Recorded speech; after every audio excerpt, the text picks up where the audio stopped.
가정의 달에는 어린이날 또 어버이날과 함께 스승의 날도 있습니다. 가정의 부모 자녀 관계뿐만 아니라 스승과 제자 관계까지 그만큼 폭넓은 공경의 문화를 우리 사회가 가지고 있음을 의미한다고 할 수 있겠습니다. 군사부 일체라는 말이 있는 것처럼 임금과 한 가지로 스승과 부모를 공경하면서 오히려 이 군사부 일체라는 말에 보면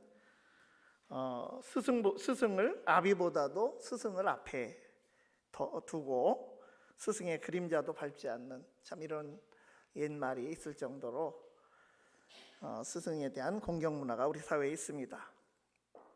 그러나 지금은 그러한 공경의 문화가 좀 희미해진 것 같습니다. 그럼에도 교육은 백년지 대계라고 했습니다. 농사를 짓는데 1년에 계획을 세우고 또 나무를 심는데 10년 단위의 계획을 세운다면 사람을 키우는 데는 100년의 큰 계획이 필요한 중요한 일이라고 하였습니다. 인생에 좋은 스승이 있어야 하는데 신앙에 있어서는 가정에서 부모의 신앙 교육과 함께 교회 학교에서 또 교회 학교 교사들이 보이지 않는 곳에서 신앙 교육에 수고를 많이 하고 있습니다. 우리 교단 총회가 정한 이제 5월에 그 주일 절기로는 5월 첫째 주일은 어린이 주일, 둘째 주일은 어버이 주일, 이 셋째 주일은 그 사이에 껴있는 그 청년 주일입니다. 그런데 우리가 대개 다 그 청년 주일까지 그렇게 지키지는 않는 것 같고 교회 학교 내부적으로는 이 셋째 주일을 스승의 주일로 지키기도 합니다. 우리 교회 학교 교사들 평소에 수고 많이 하시는데 우리 한번 박수로 한번 노고를 치하하고 감사하겠습니다.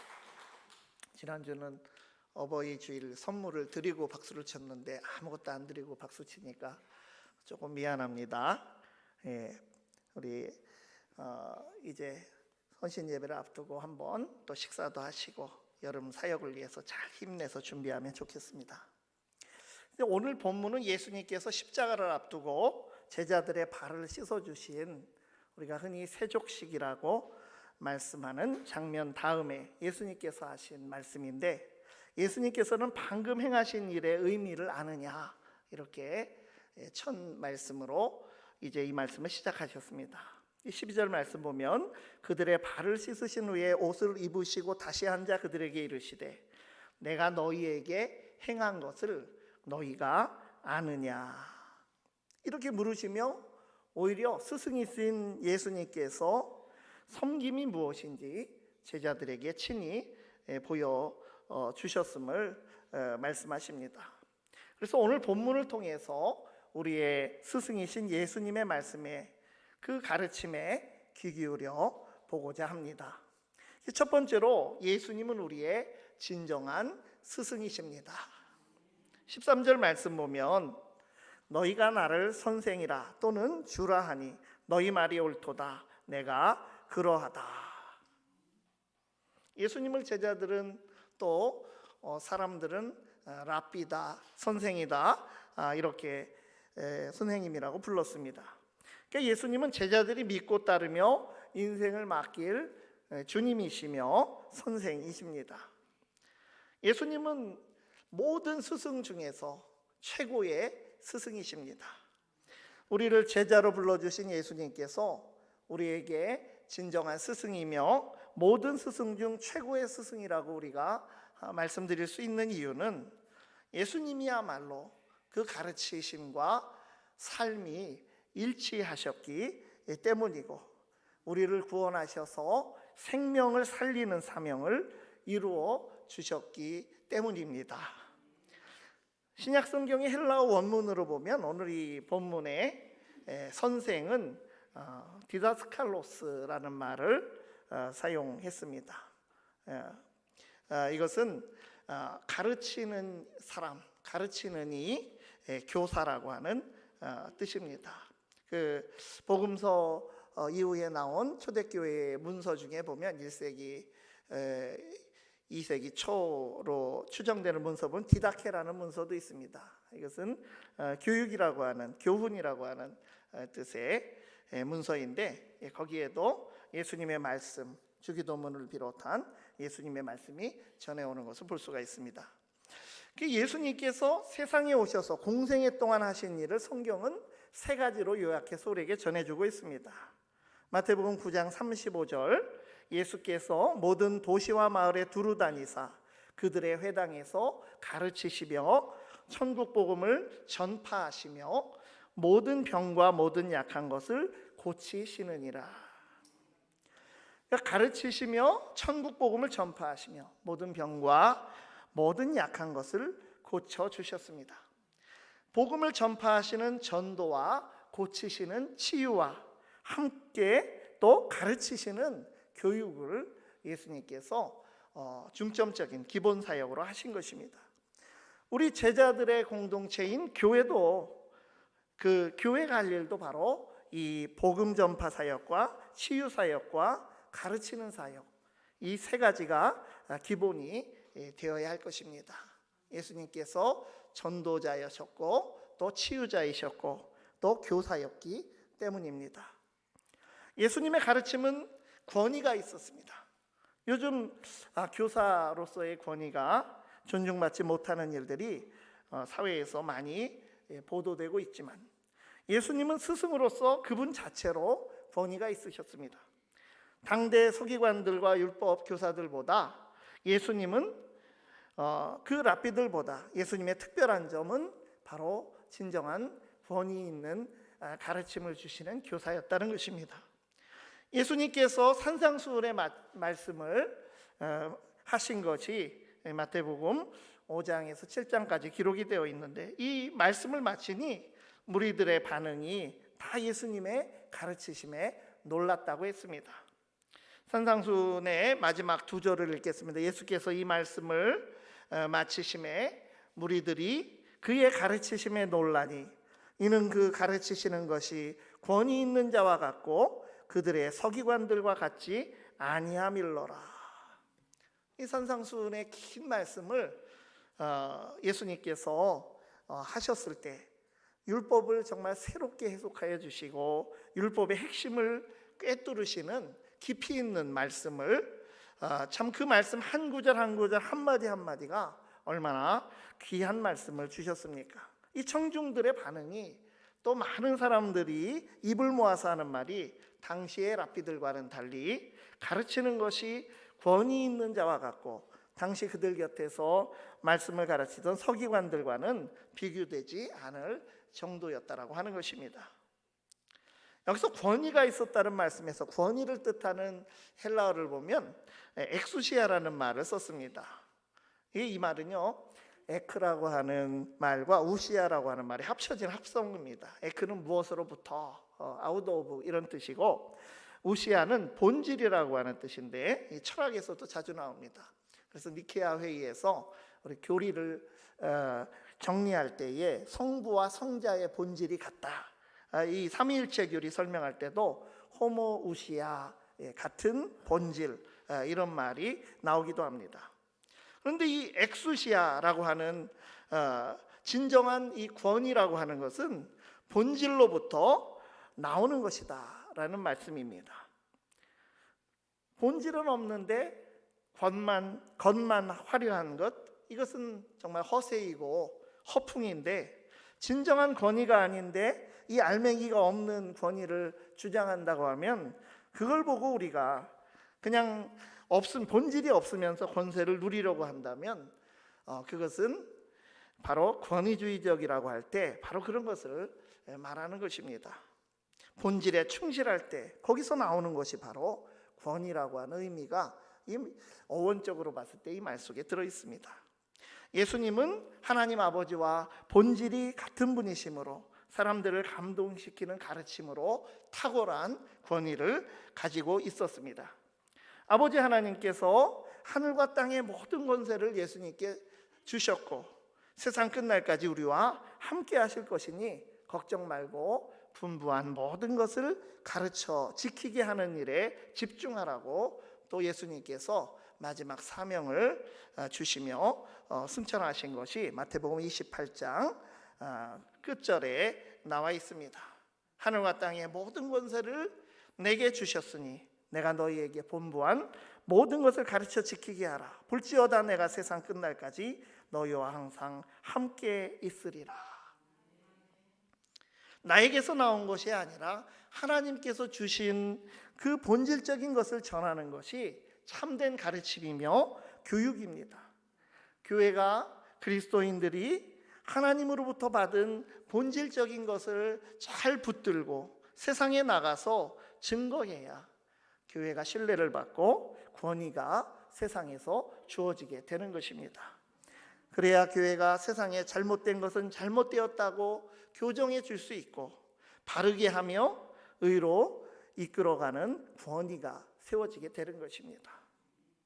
디모데후서 3장 16절 17절 보면 모든 성경은 하나님의 감동으로 된 것으로 교훈과 책망과 바르게 함과 의로 교육하기에 유익하니 이는 하나님의 사람으로 온전하게 하며 모든 선한 일을 행할 능력을 갖추게 하려 함이라고 하였습니다. 오늘의 그리스도인들은 참 스승이신 예수님께 배운 본질에서 멀어져 있기에 참 권위도 땅에 떨어지고 신뢰도 잃고 말았습니다. 예수님의 말씀처럼 맛 잃은 소금이 되어 밟히고 말 아래 가두어진 그 빛이 되어서 빛을 내지 못하고 많은 그런 모습이 참 우리의 자화상이 아닌지 반성하게 됩니다. 본질의 맛을 내고 본질의 빛을 비추어야 하는 것입니다. 우리가 스승이신 주님의 권위를 인정하고 순종하는 자세와 배우려는 겸손한 자세로 예수님께 나아가며 더 나아가서 우리 자신이 본질적인 신학을 붙들며 이 권위를 참된 권위를 회복해서 가정과 일터와 사회와 교회 공동체에서 가르침을 베풀 수 있는 존재로 될 수 있기를 바랍니다. 두 번째로 스승이신 예수님은 제자들을 사랑하셨습니다. 스승으로서 예수님은 제자들을 가르치시되 사랑으로 가르치셨습니다. 오늘 본문 14절 보면 내가 주와 또는 선생이 되어 너희 발을 씻었으니 너희도 서로 발을 씻어주는 것이 옳으니라고 하셨습니다. 예수님께서는 제자들을 사랑하셔서 흔히 노예들이나 하는 하인이 주인을 씻어주는 그런 발을 씻어주는 일을 섬기셨다는 것입니다. 제자들을 사랑하고 다음 세대를 사랑하지 않으면 가르침이 효력을 발휘하지 못합니다. 그러니까 사랑하는 마음이 없이 가르친다면 그것은 지식 전달은 어찌어찌 된지 몰라도 제자들을 참 인격자이며 믿음의 사람으로 키우는 일에는 우리가 이룰 수가 없습니다. 제자들은 스승이 자신들을 사랑하는지 그것을 잘 압니다. 교회학교 교사를 해봐도 그것은 또 부모가 자녀를 볼 때도 금방 알 수 있습니다. 책망을 하더라도 이것이 정말 사랑으로 하는 것임을 안다면 그 책망을 받아들이지만 사랑이 없이 행한다면 이것은 성경의 말씀처럼 울리는 꽹과리처럼 시끄럽고 불필요한 것이 되어서 그 가르침은 효과가 없고 의미가 없을 것입니다. 예수님은 제자들을 택하여 교육하시며 그들을 끝까지 사랑하셨습니다. 오늘 이 본문 13장의 첫 말씀이 무엇입니까? 유월절 전에 예수께서 자기가 세상을 떠나 아버지께로 돌아가실 때가 이른 줄 아시고 세상에 있는 자기 사람들을 사랑하시되 끝까지 사랑하시니라. 예수님께서는 아직 미성숙한 제자들을 사랑으로 가르치신 스승이십니다. 제자들을 사랑하되 끝까지 사랑하셨습니다. 저 아래 지방 여수 애양원 교회에서 한센병자들의 고름을 입으로 빨아주며까지 그들을 사랑하며 섬기신 순교자 손양원 목사님은 자신의 두 아들을 죽인 살인자를 아들로 삼았고 양자로 삼은 그 살인자의 아들도 지금 목회를 이어가고 있습니다. 손 목사님은 그분의 별명대로 그 책이 나와 있습니다만, 사랑을 실천하지 못하고 사랑을 배우지 못한 이들의 그 세상에 떨어진 사랑의 원자탄과 같은 그런 삶을 살아가셨습니다. 이 교육은 사랑입니다. 사랑으로 인해서 사람을 사람되게 하고 선한 영향을 주는 인물로 성장시키게 되는 것입니다. 사랑은 생명을 살리는 일을 하도록 합니다. 한국교회가 성장하고 한국사회 발전에 기여한 것도 예수 그리스도의 가르침의 본질인 사랑으로 교회 학교에서 가르치고, 또 선교의 그 선교 초기에 선교사들이 세운 그 기독교 학교들에서 미친 영향이 큰 또 힘을 발휘했기 때문입니다. 그 처음 학교가 세워졌을 때 얼마나 교과과정이나 시설 참 변비하지 못하였지만 사랑으로 사람들을 키워내는 그것이 결국 큰 열매를 맺어가게 됐습니다. 제 십자가를 지고 나를 따르라고 하신 주님, 그 주님이 지신 십자가는 바로 사랑의 십자가였습니다. 우리를 위해 목숨을 바치실 정도로 우리를 사랑하며 그 십자가에서 그분의 몸을 바치시고 희생하셨습니다. 교회와 그리스도인들이 세상을 치유하고 가르치기에 부족함이 없는 사랑으로 충만하게 채워지기를 바랍니다. 세 번째로, 스승이신 예수님은 제자들에게 본을 보이셨습니다. 예수님께서 당시 바리새인들과 서기관들을 꾸짖으시고 비판하시고 강하게 책망하신 이유는 그들이 모범적이지 못했습니다. 모범을 보이지 않고 말만 잘하는 위선과 외식의 모습 때문입니다. 그들은 본이 되지 못했습니다. 예수님은 가르침과 행동의 일치를 몸소 보여주셨습니다. 제자들이 존경하는 스승의 발을 간혹 씻어주기는 하는 것이 그 당시 관례라고 해도, 그래도 어느 스승도 그러나 제자들의 발을 거꾸로 씻어주지 않았던 이런 관례와 가치를 예수님께서는 사랑으로 뒤집으셨습니다. 예수님은 스승으로서 제자들의 발을 씻어주는 섬김의 본을 친히 보여주심으로써 제자들도 그렇게 하시기를 원하셨던 것입니다. 15절 말씀에 내가 너희에게 행한 것 같이 너희도 행하게 하려 하여 본을 보였노라, 분명하게 말씀을 하셨습니다. 그리고 그것이 바로 복받는 길이다. 오늘 17절 말씀에 너희가 이것을 알고 행하면 복이 있으리라고 하셨습니다. 하나님 나라에서 참으로 귀하게 여김을 당하게 될 것입니다. 우리가 다음 세대들에게 스승의 위치에 있는 것이 앞선 세대들이라고 한다면, 또한 세상에 대해서는 교회가 그리스도인들이 스승의 위치가 되어야 마땅합니다. 그러나 스승의 위치가 되어야 할 마땅한 교회는 본질을 드러내는 모범적인 삶으로 스스로 존경을 받을 수 있는 그러한 모습으로 살아가야 합니다. 오늘 우리 사회와 교회 현실의 아픔은 바로 그 분야에 앞서 있는 이들이 본이 되는 삶을 살지 못하는 데 있습니다. 주님의 본을 따라서 우리는 섬기는 일에 앞장서고 또 낮아지는 삶으로 다음 세대와 자녀들에게 좋은 것을 물려주는 어른들이 되고 스승이 되기를 바랍니다. 참 스승이신 예수 그리스도께서 보여주신 사랑과 본의 가르침대로 건강한 교회 공동체와 사회로 세워지도록 하나님의 은혜를 구하며 성령의 기름 부으심을 사모하며 스승의 의상으로 성숙해지는 교회와 성도들이 다 되기를 간절히 바랍니다. 기도하시겠습니다. 하나님 아버지, 성육신하시어 진리와 사랑의 스승이신 예수 그리스도를 온전히 따르는 제자가 되게 하여 주시옵소서. 주와 선생이신 주님께서 보내주신 삶의 자리에서 우리도 성숙한 제자들로 든든히 서며 생명으로 인도하며 천국의 가르침을 주는 스승된 교회와 그리스도인의 본분을 감당하게 하여 주시옵소서. 예수 그리스도의 이름으로